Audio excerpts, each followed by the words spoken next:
Hello guys, welcome to the Wenta podcast, and today we're going to be talking about the autumn budget of 2024.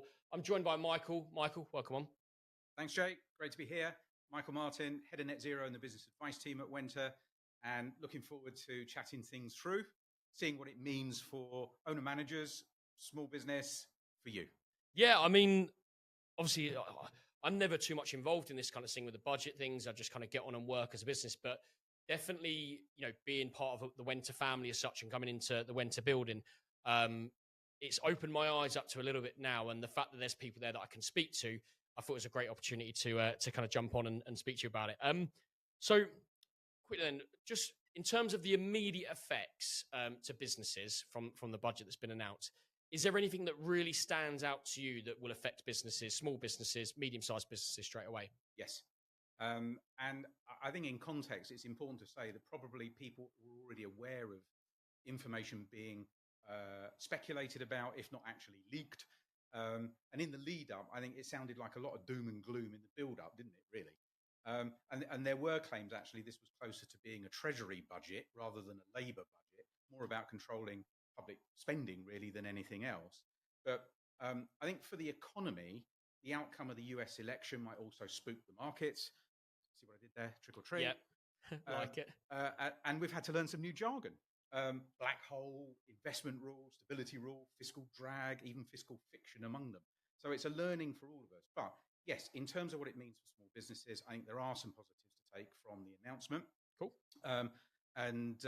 If we look at some of the things we've been writing down, I mean, literally, this is hot off the press. We've been making notes on our phones. I think, what is it now, like 2:30, isn't it? So it's pretty much, a few hours after we've been straight onto it and tackled it straight away. So it's good. Well, it's important to recognise, firstly, in terms of impact, that roughly 5.5 million businesses in the UK, around 75%, are actually one-person operations, owner managers with no employees. So whilst we've heard a lot about a few factors this afternoon, the rise in employer contributions combined with a lower threshold for when employers start paying tax will actually affect about a quarter of all businesses. And by that, we mean including social enterprises and charities with a workforce.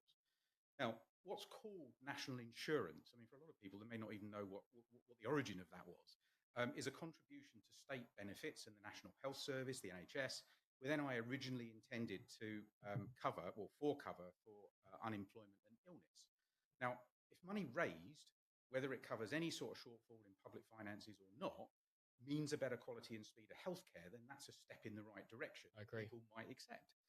Now, of course, there's other ways, maybe wiser ways, to go about taxation. But the current concern is that such a rise could mean make creating jobs and hiring staff harder, which might impact growth. Now, that's not the goal of every single business. Yet workers, and there's been this whole thing about, are you a working person? Are you a working person? Yeah, I don't know. Are you a working person? Yeah, who knows at the moment? Yes, could be affected directly in future if wage rises are restricted and jobs are then at more risk, which, it has a knock-on effect. But I think, though, in terms of the positives, we'll come back to some of those points earlier. By taking advice about how to better manage costs, looking at what can be done to win more customers, let's face it, the basics of business, by planning ahead, even considering investment, it's possible to turn the challenge into an opportunity. Agreed. No, that's it. I think that the main thing you spoke about there in terms of adding more into, the NHS and things, that I'm all for that. My girlfriend's a midwife. I hear, tireless amounts in terms of how much the struggle is, how much they're underfunded and stuff like that. So, when I hear that money's being spent in the right place, I'm all for it. It's when we see money wasted, that's when obviously I think business owners get frustrated and go, I'm putting all this money into, back into the government, and what am I getting back out of it? But when it's the healthcare side of it, that's where I want to see my money being spent. So I think that's a really good point that's made on there. And in terms of planning as well, I think it's a great thing. We should be looking at ways to bring in more cash. We should be looking at more ways to grow the business as such as well. So I think it's cool. So are there any specific industries that might benefit or face these challenges? Is there anything in particular that you've looked at and gone, they're going to be a trouble? I would say that the business rate side of things, where there is a liability, We heard earlier in Leandro's summary of the key point. Yes, that could be impacting. I would also say, just to go back to the employer NI contributions, there's a little bit of give and take there. And so just sort of looking at some of the information that came, the employment allowance threshold will actually increase to £10,500 from £5,000, which means 865,000 micro ventures, Chancellor Reeve said, will not pay employer NI at all. Okay. And there's a claim there that the Chancellor said 1 million small businesses will pay the same or less than previously. Right, okay. So there could be a potential impact in other ways. So how do they then, this is me trying to find out here, but how do they work out what them businesses are that are going to be potentially paying less? Is it down to the threshold they meet? How would they work that out? So case by case basis, regionally, there's going to be differences in terms of rateable value of a property. Yep. I think it's also important to distinguish, because there's some people watching who might be thinking, hang on, well, I'm in managed workspace. What does that mean? Well, where it's all bundled in for somebody who's not committed to lease premises or owning premises, then really that's a question. It's probably unlikely that it will impact them in the immediacy. Having said that, a lot of the measures that we're talking about here won't come into play until April 2025. We're talking about the 25-26 year. Yep.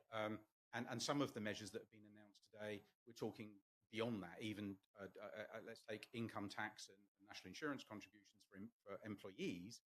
We're talking about that having been frozen still, the legacy of the former Parliament, until the 28-29 tax year, and then it will increase. So it stages over the lifetime of the Parliament.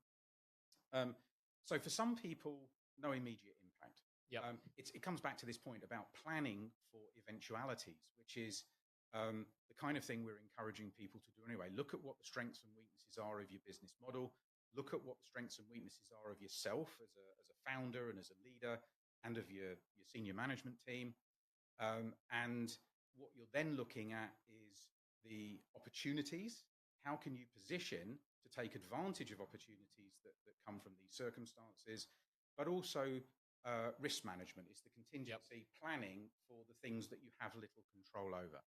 And that's really where we come in. We're experienced in business. All of the team have got prior experience in business to business, business to consumer, social enterprise charities. Come and have a chat.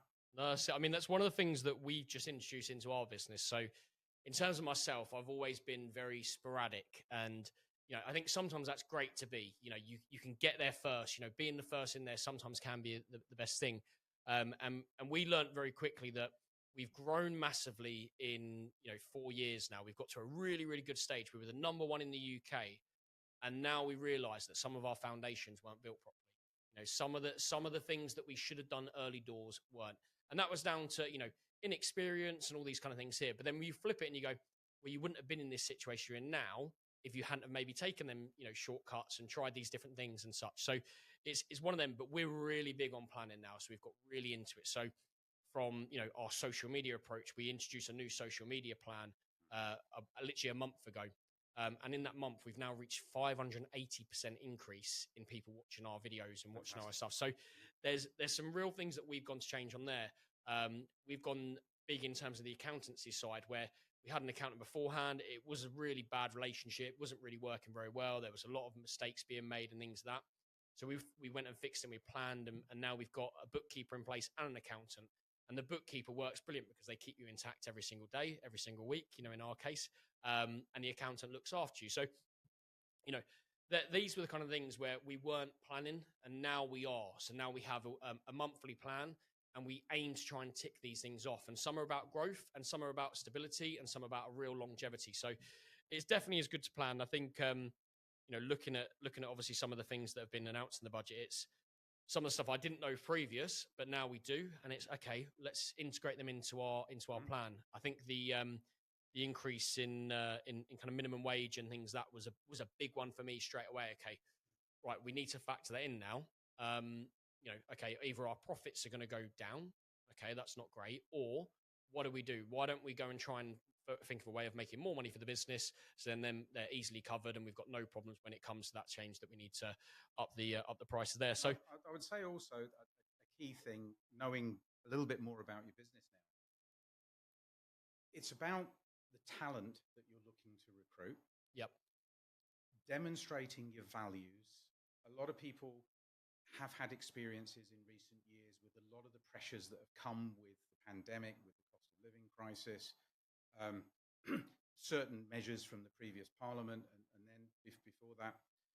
And people are taking a view of the culture at work, the ethos, the values. And we talked a little bit, just touched briefly on investment. Yep. I want to say a little bit about where the growth sectors are and the investment and skills. But fundamentally, if you're seen to be an employer who's investing in your team and in your workforce, minimum wage doesn't really come into it, because no, that's true.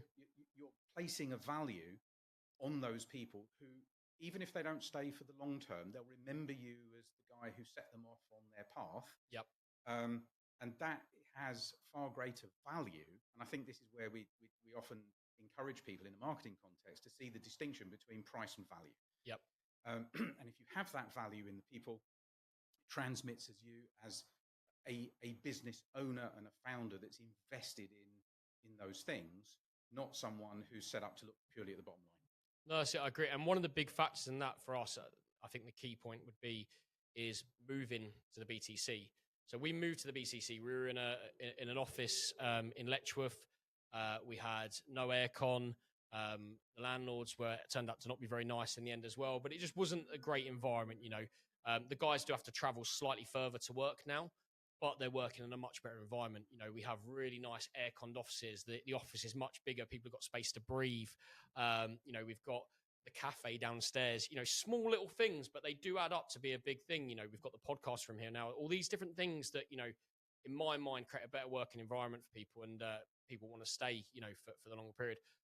One thing I was really, really big on, where we were on an industrial site, and we had no one around us whatsoever. We had no other businesses really that, you know, we spoke to or anything like that. And what I liked about here is we're going to start integrating with new people. We're going to meet people. We're going to have conversations at lunch with some random, you know, businesses that we don't know. So I like that about that here. And I think that probably leads into the investment side of it. You know, we've paid a little bit more to be here, but it's definitely worth it for the value that we get for myself and obviously for our, you know, employees as well. They're having a good time here, which is good. Sure. Perfect. In terms of, so the positive outcomes then, what are the real positive outcomes that you think have come from the budget? Well, there is a recognition that small business particularly is an area that's often neglected. Yep. And we look at owner managers and micro ventures, up to 9 employees often aren't even counted in the official figures when we look at the definition of an SME. I mean, it's 10 people or more. Yep. So that, as I said earlier, almost 75% of all business. Yeah, that was a crazy number as well. 20% have less than 10 employees. Yeah. So the recognition, and I think it's fair to credit organisations like Federation of Small Business that have lobbied. Wenta is an impartial. We are seeing people at all walks of life, ventures at different stages. A big percentage of people who are thinking about self-employment haven't started up yet. And so they are often overlooked.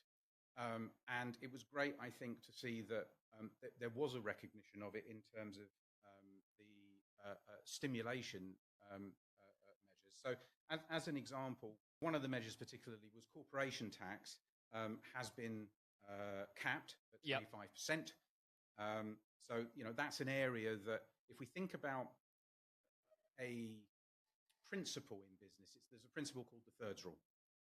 And, you know, irrespective of whether you're a sole trader or a limited company, roughly a third of your profit is going to go in tax. Yep. There's a third that's for you. Well done. a third that should be reinvested in the business before the end of the tax year. Otherwise, you're paying tax on it. Yep. And that then means there's less reliance on other people's money. There's a time when reliance on other people's money is a good thing. There's a times when it's not. So by capping that, essentially what it does mean is there's a chance for better liquidity, a chance to better invest. And I mean, one thing that we're all kind of still left a little bit uncertain about is funded programs for support for small business. We do have a legacy of programs at the moment that are UK SPF funded, Share Prosperity Fund, which is the legacy fund, which runs through till March 25. We're still waiting to hear what will happen post. Maybe it gets. Is there concerns that it could disappear completely, or is there concerns that there's not going to be enough funding going into it? Has that been highlighted? I think that's fair. I think that's fair to say. Again, looking at the positives of this is that while there is still funding available, make use of it. Go talk to your local authority. Go have a look online and see what is available in regional terms. Have a look at support organisations, be they growth hubs, be they the likes of a Wenta, and see what's there now, because you've got until March really to in a lot of cases, and in fact even sooner than that, because they've all got to be dispersed before the end of March. Now's the time. Yeah. Is that something Wenta can help with in terms of putting you in the right direction? Yeah, for sure. Obviously, a lot of these things are location specific. So in certain areas, there's funding. The one I want to particularly talk about actually is local to us in Stevenage. So Stevenage Council have just launched a green business grant scheme. It is for businesses that are in premises where they have liability for rates. It's retrospective, 20% match fund, but it's up to £10,000 for equipment that will help them run a greener business, to help them decarbonise. Now, there are a number of initiatives around the UK where that's in place. In central Bedfordshire, for example, there's a scheme there. And I think, again, just looking at flipping it round into some of these things that sound, less than ideal. In context, we've had taxes raised before. It's a cyclical thing. And while it might not be great news for everyone, it's a chance to reevaluate, to adapt to a more sustainable approach, financially and environmentally, that's more beneficial for the longer term. Now, we've seen studies and assisted clients who can evidence that people will pay more for greener goods and services, up to 40% more. So every little step that a business can take to be more sustainable is a step in the right direction. It's something that I remember we spoke on when you came into the talk at the BTC, and it's still big in my mind that it's something we want to do as well. We hold our hands up. I don't think we're an incredibly green business at all, but we definitely could. There's some areas there that are gaping, and we could go, right, we could fix them very quickly. But it is about taking that time to step back and do that. Definitely something I think we're going to have a conversation in the future to talk about and see where we can, bring some of our, bring us down to net zero, hopefully. So it'd be cool. Well, on the investment side, just to say a few things from the budget, investment in the growth sectors that had been identified was $1 billion for aerospace. Okay. Big for Stevenage then, obviously, with the aerospace side that we've got. Yeah, definitely. $2 billion for investment in electric vehicle in the automotive sector, particularly around batteries. 520 million for life sciences. There's a fund there. Film and TV industry tax reliefs, support for engineering, science, technology. There's an innovation accelerator, regional investment. It won't be in every area, but some areas. Construction industry, investment programs for house builders, including social housing, that may benefit small firms in the supply chain. That's really where I'm headed to. We think about where you might be in a supply chain. Certainly that for businesses that are consumer facing, slightly different considerations, but there's a certain amount that's business to business. On the green side, carbon capture and storage. Now, there's 11 new green projects across the UK that have been announced today.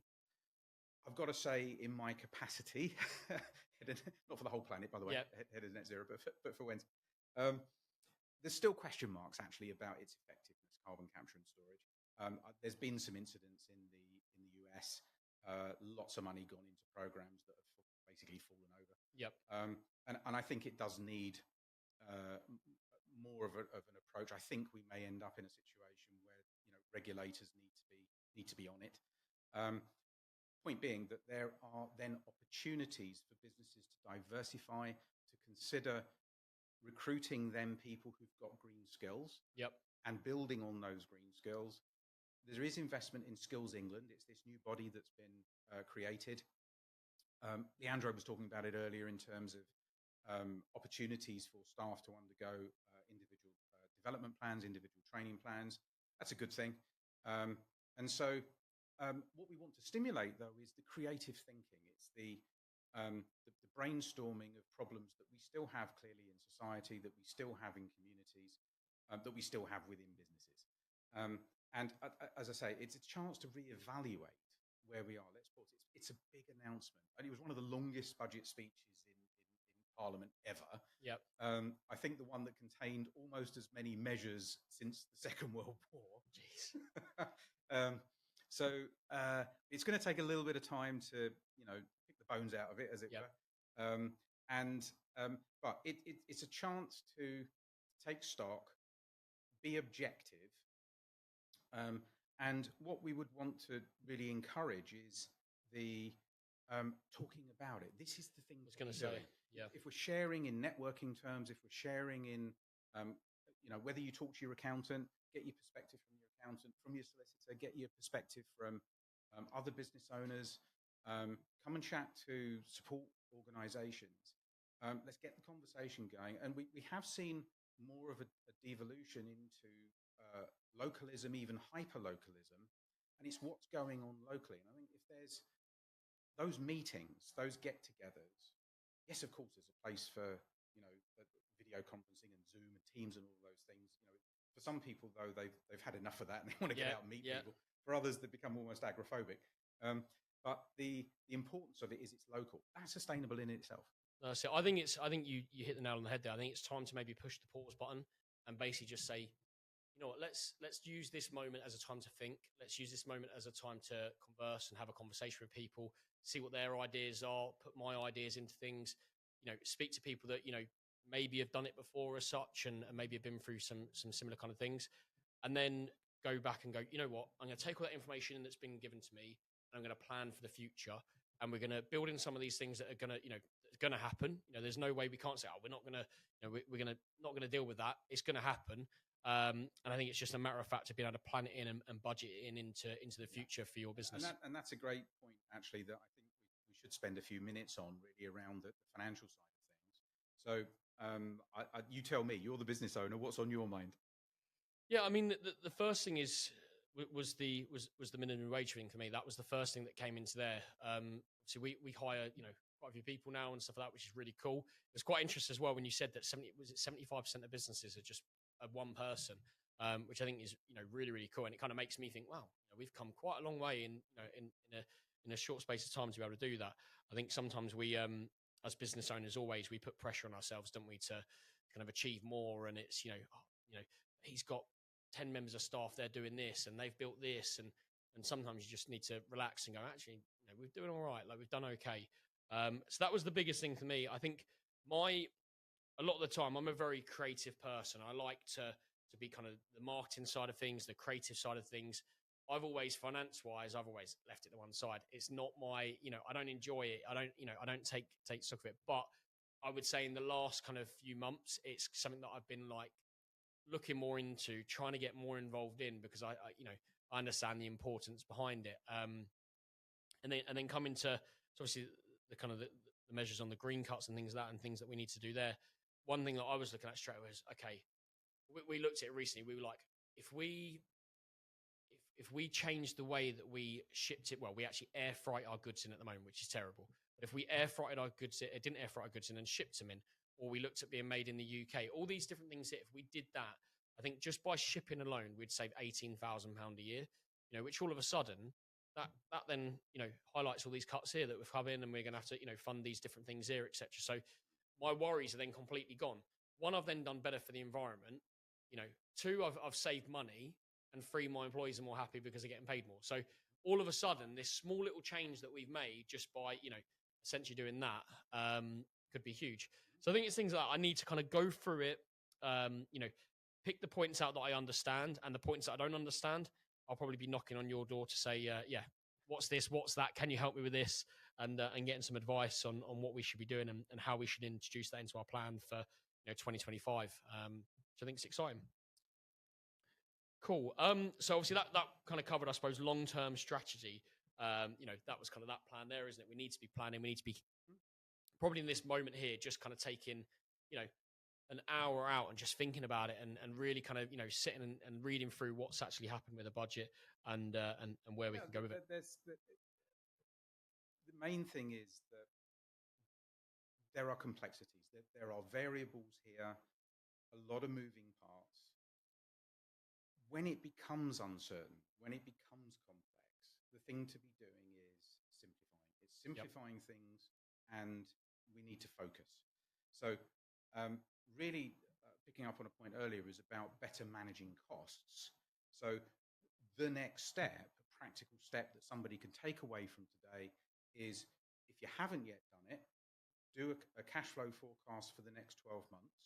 Yes, for a lot of businesses, the focus is on profit and loss. Yep. But it's how fast you're burning through your cash reserves is actually the critical thing. More businesses fail because of poor cash flow before they get to the point of even making a profit or sustaining a profit. So the next practical step I'm going to suggest is create a cash flow forecast. If you haven't, if you've already got one, great, well done. Revisit it. And a simple way you can do this is, if you've got a spreadsheet, whatever the app that you use, there's Microsoft Excel, there's Google Sheets, there's all other brands are available. Yeah. And what you can do is you have a column for your forecast, and what you can actually create is a second column alongside it in the same month, which is actual. Yep. So on the same sheet, you can compare at the end of the month what you've done against what you forecast. Did you stick to it? Did you not? Yeah. Now, planning ahead, I can say almost, you can see the grey hair, 30 years of, in one form or another, helping people with businesses. I've had 5 ventures, 3 as an employer, 2 sold as going concerns, and unsalaried founder of a charity at one point. So in terms of what I've looked at over the last 30 years with seriously thousands of business plans and projections, I've never seen at the end of 12 months the actual reflect what was forecast 12 months previous. It just doesn't happen. And so, 3-year forecasts and 5 years forecasts are pipeline. Yep. It's just fantasy. However, we get better at it the closer we're on it, and we're allowing for contingencies.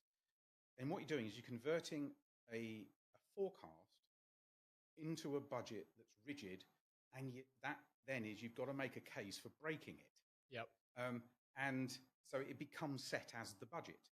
So, it's the little business, the small business version of what Chancellor Reeves has just done. Now, she'll be having plenty of scrutiny on whether her numbers add up. The Office for Budget Responsibility will be taking a close look at it, I'm sure, in the next few days. By the way, the official summary of the budget, Autumn Budget 2024, is on a parliamentary site.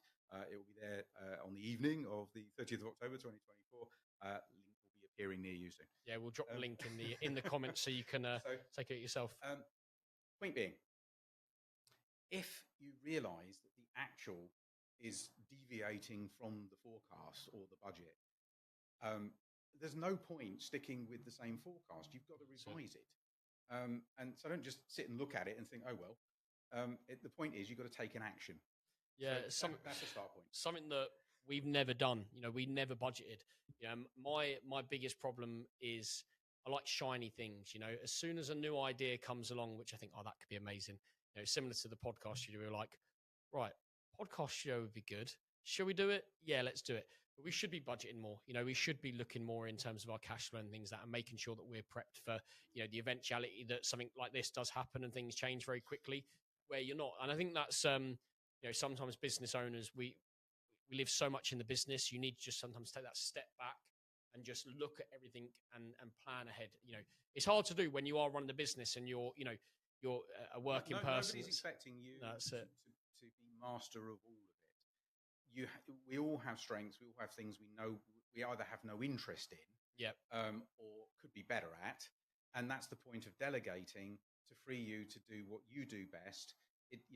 Why do people do what they do? Often because what they want is time freedom, creative freedom, and financial freedom. And the idea is work more on it than you do in it. Yep. A lot of the time, the task management, when you first started out, the danger there is you're too close to doing the do, and the growing of a venture is about people management. Yeah, that's it. And it is playing to strengths. Some people are really want to be spending their day with, it's the face palm. It's, get out of my face. I need to get on with it. Some people are more managerial, supervisory. They're more interested in the efficiencies. They're more interested in the data analysis, the evidence base, performance appraisals, and all of those kinds of things. And then there's the creative entrepreneur. Yeah. So the person who's there doing the do is right here in the moment. It's a present moment focus. The managerial supervisory have got their head in the past and how it could all be better. But it's the creative entrepreneur who's got their head in the future. And they're the impatient ones, and they've got the vision, the drive, the enthusiasm, the inspiration to want to make all of this happen yesterday. Yep. And that's why it's difficult to get out of your own way a little bit and just take a step back, look at the systems, look at the processes. Quite often, people leave high-performing positions in major organizations, and they say, I don't ever want to look at an HR system or a spreadsheet or anything again. I'm free of all of that. And then they have an idea. It's brilliant. It's fantastic. They're going to grow it. And they end up back in the same place, which is, oh, right, now I know why they were in there in the first place. Yeah. Yeah. So, I mean, it's one thing that like I said, we've done every Thursday now. I have essentially half a day where I just step out of the office completely. And it's all about planning and preparation. It's all about, sometimes it's even just getting things off my chest in terms of that, I've had a frustrating week or something's going wrong or competitors doing this and just kind of chucking it all out there. We meet downstairs just in the cafe and just get it all out and just kind of, go through some bits there. And then we plan for, okay, well, how can we put this right? How can we do this? And, what do we need to hold ourselves accountable for? I think one of the biggest problems I like spinning a lot of plates, and a new plate comes in very quick. So it was, okay, how do we make sure, we get these things done? How do we actually make sure we don't just go half do 5 things, but we tick them all off and get them at the end? And I think going through this budget now is going to be something I'm going to have to do and make sure that we're prepared and prepped for that. And taking it as a leg bone connected to the ankle bone consideration. Some of these things we might perceive of as in isolation. And it's very easy to focus on the detail and not consider how it fits in with other things. I said a lot of moving parts. So a case in point. Sometimes we'll have a conversation with a founder and the conversation will start along the lines of, okay, well, I've heard the budget. I've had a look at my cash flow. I think we've got a cash flow problem. Are there any grants? Yeah. And so we'll say, okay, maybe. Is it a need to have or is it a nice to have? And the response can be, well, need really. I've got a cash flow problem. Now, what that says to us is actually that's a symptom, not a cause. Yeah. The cause, what we need to be doing is looking at, okay, well, what are you doing with your business development? Can we have a look at your pricing? Remember the thirds rule? Yep. Okay. And then what we are able to do is to say, actually, it's less to do with an external influence. It's more to do with, do you understand who your customer is? Have you got a clear vision of their persona, where they hang out, what platforms, social media platforms they hang out on in a consumer sense? For business to businesses, honestly, what I'm inviting a lot of clients to do and the team are inviting to do is, well, pitch me. Imagine I'm a procurement officer. Yep. Okay. Pitch me. Send me the email.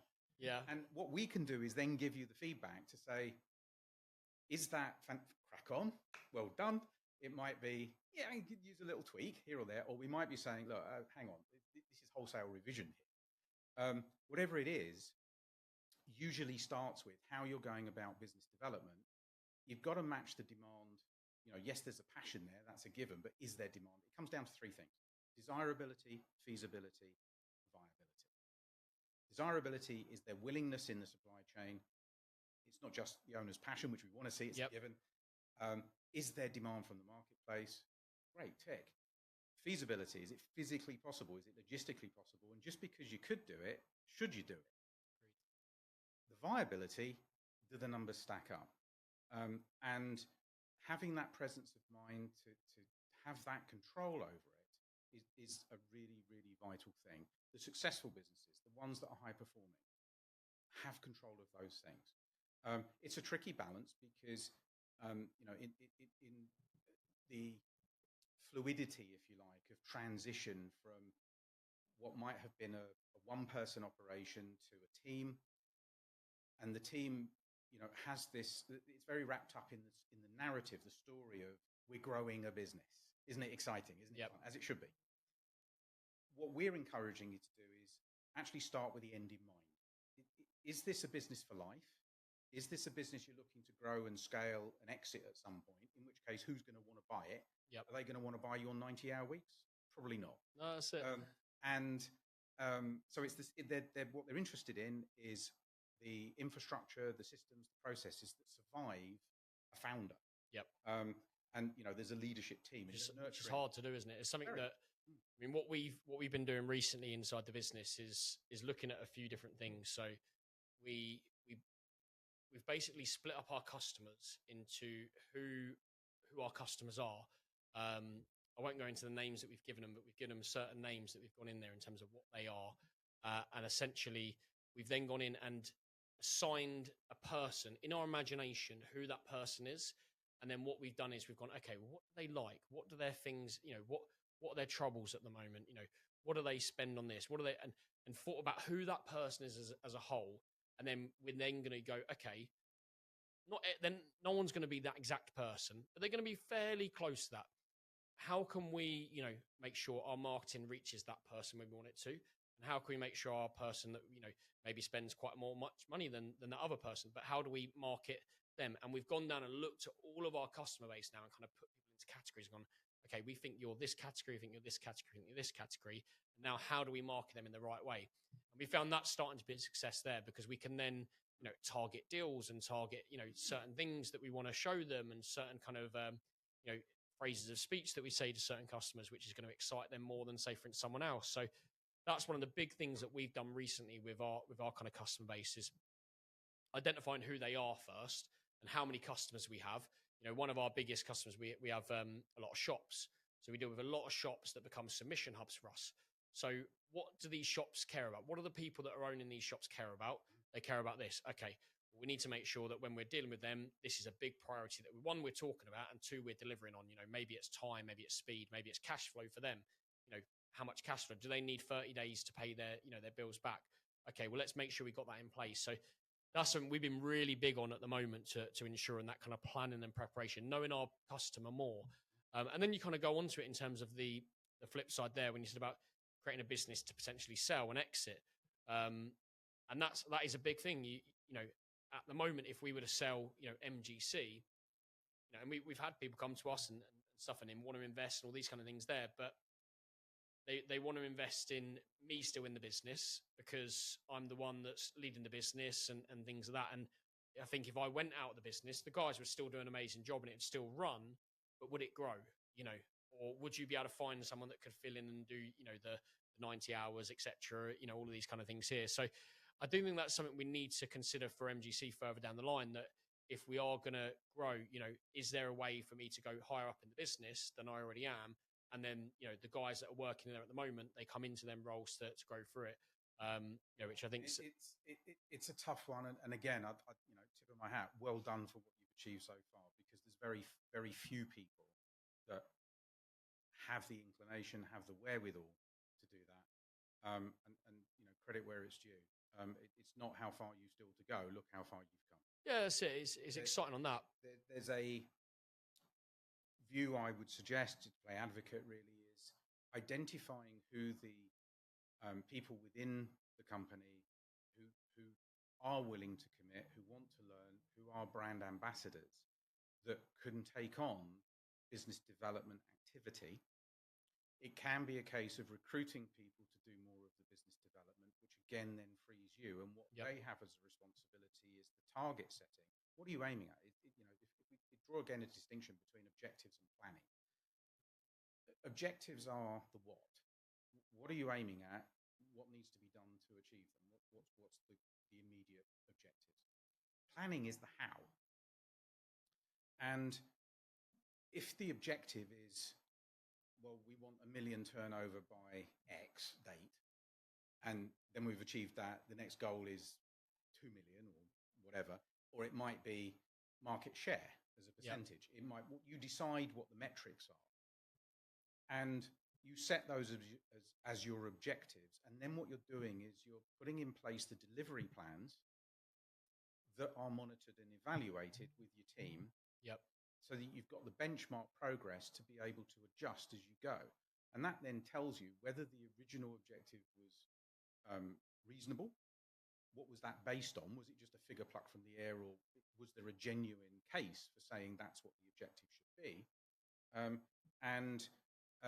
Then what we have is the accountability in the team to then report on that, to demonstrate the activity that they've done, which allows actually the founder and the senior management team to make decisions. Yep. The job is to make decisions.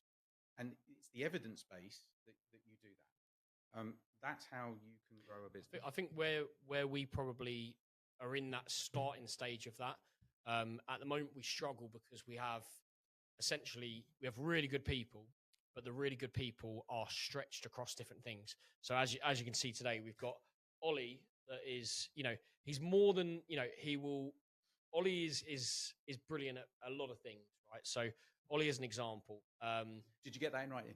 Yeah, that's it. So Ollie is one of our graders. So he grades the cards for us, which is our main start of the business. But Ollie can do pretty much every side of it. He also can do cards, he can do coins. What he can also do as well is he creates an amazing magazine, which is liked by a lot of people. As we can see, he's currently running our podcast as well. There's a lot of things that someone like Ollie could do, which we're hoping in a year's time, in a few years' time, people like Ollie that essentially have got, lots of capabilities, just, not just grading cards, can move up into certain areas of the business and become, there's going to be marketing roles that need to be done. There's going to be, potentially media management roles and things that need to be done. And someone like Ollie, I think, fits that so well, where, he has got so many aspects to his game that he can do. I'm sure he'll appreciate the shout out we just gave him there. He will. Yeah. You have to make sure you're paid enough to get your Supergate back from the dry cleaners, mate. Okay, so that brings a close to the podcast regarding autumn's 2024 budget. I hope you found some of the information that we've provided very insightful, and hopefully it helps your business as well. If you'd like to obviously say where people can find Wenta and how they can get in touch if they want to learn some more about it. Thank you. Really great to chat today, Jake. Looking forward to discussing these things in more detail, really the tailored part of it. You can contact Wenta, that's WENTA, by email, info@wenta.co.uk, 01438 310020. Go to the website, wenta.co.uk. Thank you. Perfect. Thanks for watching. No worries. Yeah, thanks for watching. Back to you in the studio. No, that's it. Yeah, like, subscribe, do all that kind of thing there. Yeah, appreciate it. And look forward to bringing more soon.